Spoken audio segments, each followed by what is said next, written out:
हे guys, नमस्ते। Welcome back to my channel extreme martial art academy. मेरा नाम इंद्रजीत है और मैं 4 ब्लैक बेल्ट हूँ एंड एक ट्रेन्ड एथलीट हूँ एमएमए और किक बॉक्सिंग में। तो आज मैं आपको बताने वाला हूँ कि आप अपने पंच को कैसे स्ट्रॉन्गर और फास्टर बना सकते हैं सही तरीके से और सही बॉडी मैकेनिक्स से।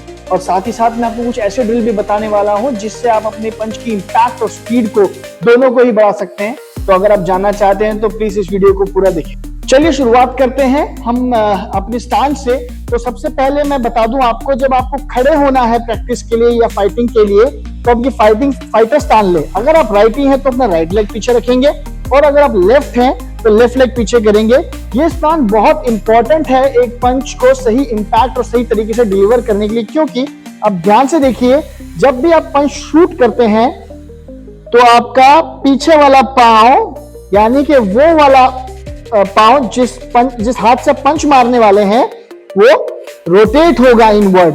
अब ध्यान से देखिए मेरा लेग कैसे इनवर्ड रोटेट हो रहा है, क्योंकि मेरी पावर कहां से जनरेट हो रही है। अब देखिए, ध्यान देने वाली बात यह है कि मेरा पावर जनरेट कहां से हो रहा है। मेरा पावर जनरेट ग्राउंड से हो रहा है और डिलीवर किसके थ्रू हो रहा है, मेरे हाथ मेरे नकल के थ्रू। जब आप पंच डिलीवर करने वाले हो हल्का सा आपको बेंड रहना है। इससे क्या है, आपकी स्टेबिलिटी बन जाती है अच्छी खासी ग्राउंड के साथ। अगर आप स्टेबल नहीं हैं तो आप सही पंच और सही पावर डिलीवर कभी कर ही नहीं पाएंगे, क्योंकि आप खुद ही स्टेबल नहीं है। तो एनर्जी जो चैनलाइज होने वाली है कोर से, वो सही तरीके से सही डायरेक्शन में डिलीवर नहीं होगी। अब ध्यान से देखिए, I am rotating and then I am releasing my punch. तो बीच में जो मेरी ट्रंक है वो शिफ्ट कर रहा है मेरी पावर को, यानी कि मेरी लेग से जो पावर जनरेट हुआ है उसको शिफ्ट करके एनहांस करके वो मेरे नकल्स में लेके आकर डिलीवर करवा रहा है। अगर इसी पंच को देखो मैं बिना किसी टर्न के मारूं तो कैसा होगा, इतना इंपैक्टफुल नहीं है। और इसी पंच को अगर मैं उसी टेक्निक से मारूं यानी कि रोटेटिंग टेक्निक से मारूं तो देखिए मेरा पंच कैसे होगा।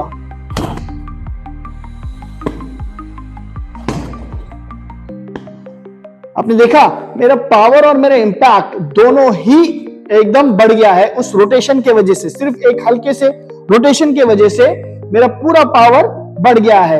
नाउ रिमेंबर, इसमें ध्यान रखने वाली बात यह है कि आप जब भी स्टान ले रहे होंगे तो कीप योर बॉडी रिलैक्स, एकदम लाइट, स्टिफ नहीं रखना, ना ही टाइट रखना है। अपनी बॉडी को एकदम रिलैक्स रखना है, क्योंकि जो स्पीड है वो रिलैक्सेशन से ही आती है और जो पावर है, इंपैक्ट है, वो रोटेशन से आ रही है। तो अगर आपकी बॉडी स्टिफ हुई तो आप स्पीड जनरेट नहीं कर पाएंगे।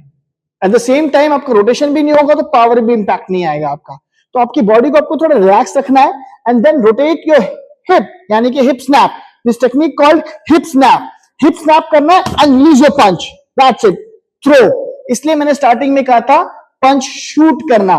कई लोग क्या सोचते हैं कि वो पंच मार रहे हैं, पंच कहां से आ रहा है, शोल्डर के पावर से। बट आप एक्चुअली आपके आर्म्स और शोल्डर से नहीं आ रहा होता है पंच, पावर आपके रोटेशन से आ रहा होता है। तो चलिए अब हम देखते हैं हम अपनी स्पीड में कुछ ड्रिल के साथ कैसे काम कर सकते हैं।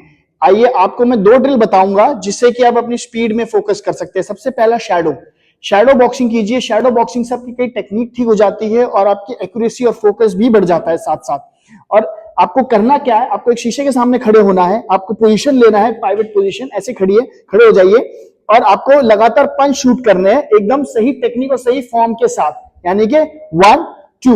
देखिए, ध्यान से देखिए, मेरा पंच सीधा जा रहा है, ना कि रोटेट हो रहा है, एकदम सही डायरेक्शन में शूट हो रहा है। और जितनी स्पीड से आप पंच मार सकते हैं एक के बाद एक आपको फोकस करके उसी पॉइंट में फटाफट मारना है। इस तरीके से, इस ड्रिल से आप अपनी पंच की स्पीड और फोकस दोनों ही बढ़ा सकते हैं। तो अब करते हैं इस बैंड के साथ हमारा दूसरा ड्रिल। ये एक नॉर्मल सी बैंड है, एकदम लाइट बैंड लेना है आपको, कोई हार्ड या मोटा बैंड नहीं लेना। आप देख सकते हैं इसकी चौड़ाई सिर्फ इतनी सी है, 1 उंगली जितनी, इतनी सी, तो 1 इंच की चौड़ाई होगी आई थिंक। आपको ऐसी कोई भी एरिया देखना है, जैसे मेरे यहाँ पे ये लगा हुआ है रॉड, तो मैं इसमें बांध रहा हूं और आपको शोल्डर लेवल पे ही बांधना है, ना ऊपर ना नीचे, एकदम एक्यूरेट लेवल पे आप इस तरीके से इसको बांध सकते हैं। और आपने करना क्या है, इस बैंड के थ्रू, ध्यान से देखिएगा, इस बैंड के थ्रू इसको पकड़ना है बैंड को and then you have to start. अब पाइवट स्टान नहीं लेना है, आपने फाइटर स्टान लेना है एंड दिस पोजीशन आपको इसी में ही अब पंच शूट करना है, सेम पंच एक हाथ से। पहले हम 10 करेंगे,